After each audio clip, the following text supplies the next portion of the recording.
الحمدللہ الحمدللہ وحدہ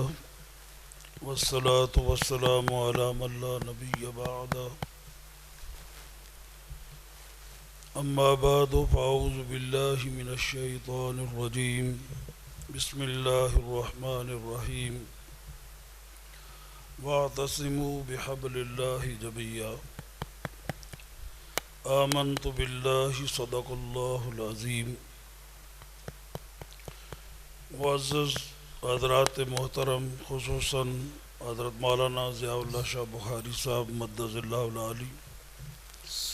اور حافظ آباد کے تمام اکابرین علماء یہاں موجود ہیں، اور اتحاد امت کے حوالے سے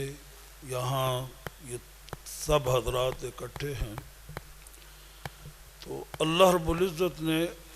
اپنی کلام پاک میں یہ جب ارشاد فرمایا ہے وَاعْتَصِمُوا بِحَبْلِ اللَّهِ جَمِيعًا، کہ اللہ کی جو رسی ہے اس کو تم نے مضبوطی کے ساتھ پکڑنا ہے۔ اب وہ کیا ہے؟ اس کے اندر تمام وہ چیزیں ہیں کہ جن کے ساتھ پوری امت کے اندر پیار و محبت پیدا ہوتا ہے، اور پیار و محبت ہی ایسی چیز ہے کہ جو اتفاق اور اتحاد پیدا کرتا ہے، اور اگر یہ چیز نہ ہو، پیار اور محبت نہ ہو، تو پھر اس کے اندر اختلاف ہے، پھر اسے چاہے فرقہ واریت کے ساتھ تشبیہ کر دیں، اسے چاہے جس چیز کے ساتھ بھی تشبیہ دے دیں، لیکن اگر پیار ہے، محبت ہے، اور خصوصاً جن کے ساتھ ہم وابستہ ہیں ان کے ساتھ جب تک ہمارا پیار اور محبت ان کے ساتھ قائم نہیں رہے گا تو لازمی بات ہے نیچے تو پھر کیسے ہو سکتا ہے؟ اور وہ تبھی ہوگا کہ جب ہمارا عمل قرآن پر ہوگا، ہمارا عمل حدیث پر ہوگا، اور نبی پاک صلی اللہ تعالیٰ علیہ وسلم کی سنت پر ہوگا۔ کسی چیز پر یعنی سب سے پہلے جب نبی پاک صلی اللہ تعالیٰ علیہ وسلم مدینہ منورہ میں پہنچے تو انہوں نے وہاں جتنے بھی لوگ تھے، چاہے وہ انصار تھے، مہاجرین تھے، ان کا بھائی چارہ قائم کیا، یعنی ان کے ساتھ ایک دوسرے کے ساتھ بھائی چارہ قائم کیا،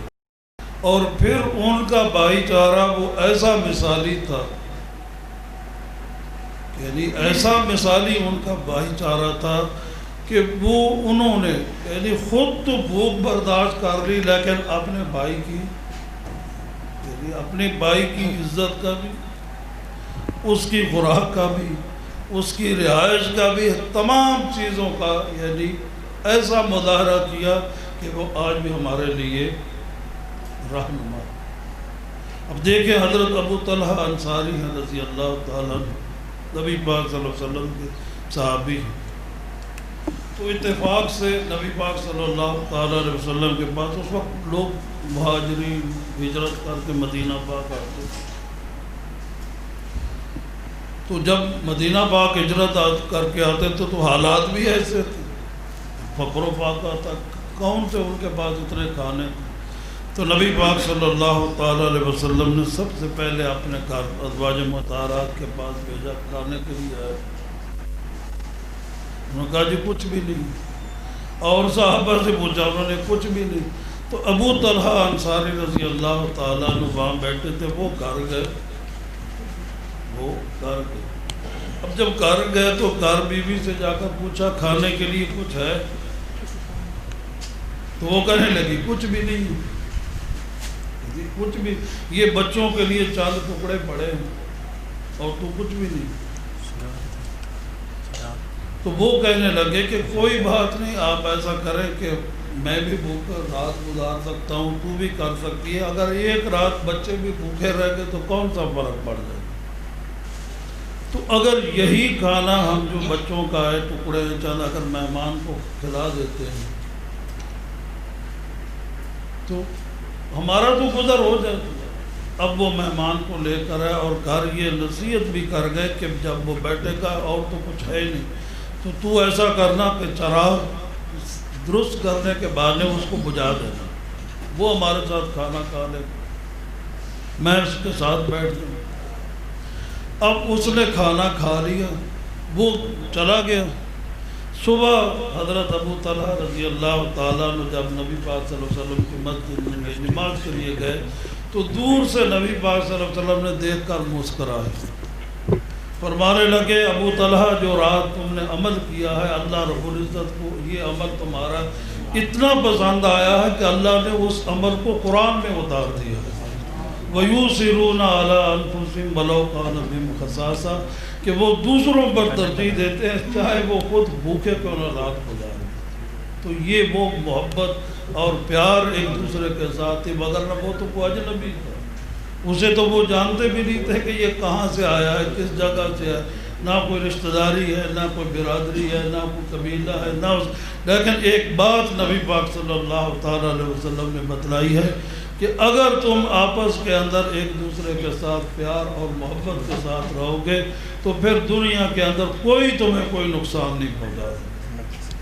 اور جب تک یہ پیار اور محبت مسلمانوں کے درمیان رہے گا تو انشاءاللہ العزیز یہ مسلمان جو ہیں ایک قوت بن کر ہو گئے. آج ہمارے اختلافات کس وجہ سے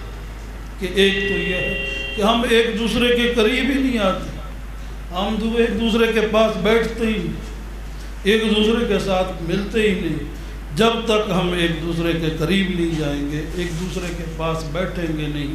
ایک دوسرے کی مشکلات کا یہ اندازہ نہیں لگائیں گے, اس کو دیکھیں گے نہیں, تو لازمی بات ہے کہ جب ایک دوسرے کے ساتھ ملیں گے بیٹھیں گے. اب وہ دیکھیں کہ نبی پاک صلی اللہ تعالیٰ علیہ وسلم نے سب سے پہلے یہ چیز ان کے درمیان رکھی کہ یہ اب تفریق نہیں ہوگی کہ یہ مکہ سے آیا ہے, یہ یمن سے آیا ہے, یہ شام, یہ جہاں سے بھی آیا ہے. جب اس نے کلمہ پڑھ لیا, جب اس نے اللہ کی وحدانیت کا اقرار کر لیا, اب تم بھائی بھائی ہو, اب تم بھائی بھائی ہو. تو اسی کے اندر ایک ایسی مثال قائم کی کہ جب عبد الرحمن بن عوف رضی اللہ تعالیٰ عنہ اور سعد بن عبادہ رضی اللہ تعالیٰ عنہ کا بھائی چارہ قائم ہوا تو اس وقت وہ بہت بڑے امیر آدمی تھے. سعد بن عبادہ پیسہ بھی تھا, کاروبار بھی تھا, زمین بھی, سب کچھ. تو عبد الرحمن بن عوف رضی اللہ تعالیٰ عنہ سے کہنے لگے دیکھو تم میرے بھائی ہو, تم میرے بھائی, کیونکہ اب بھائی بن چکے, اب تم بھائی حقیقی بھائی ہو کہ یہ وہ بھائی ہیں کہ جن کو نبی پاک صلی اللہ علیہ وسلم فرمایا ان بھائیوں کے اندر تو شک ہی اب نہیں. تو کہنے لگے کہ ایسا کرتے ہیں کہ میرا یہ کاروبار ہے, اس کو بھی آدھا لے لو. حتیٰ کہ کہنے لگے کہ میری 2 بیویاں ہیں, میں ایک کو طلاق دے دیتا ہوں اور عدت کے بعد تم اس کے ساتھ شادی کر لینا. یہ سب جو کچھ بھی تھا ان کے دلوں کے اندر محبت اور پیار تھا تو یہ صرف اسلام کا تھا اور ایک کلمے کی وجہ سے.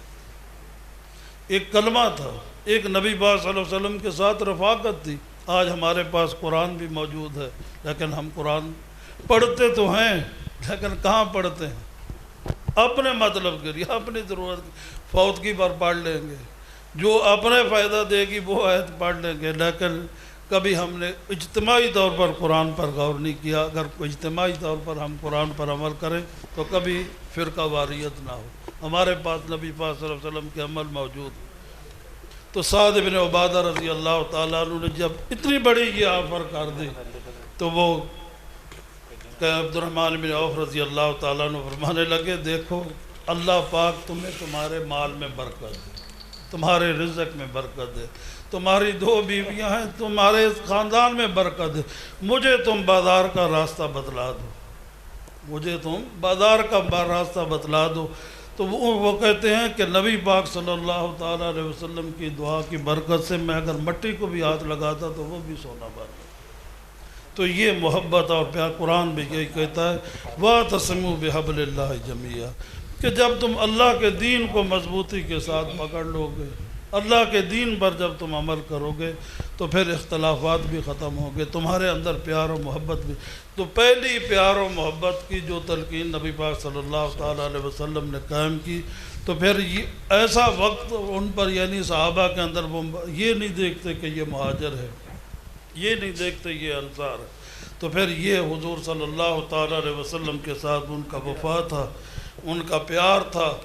کہ میدان جنگ میں وہ آگے ہوتے ہیں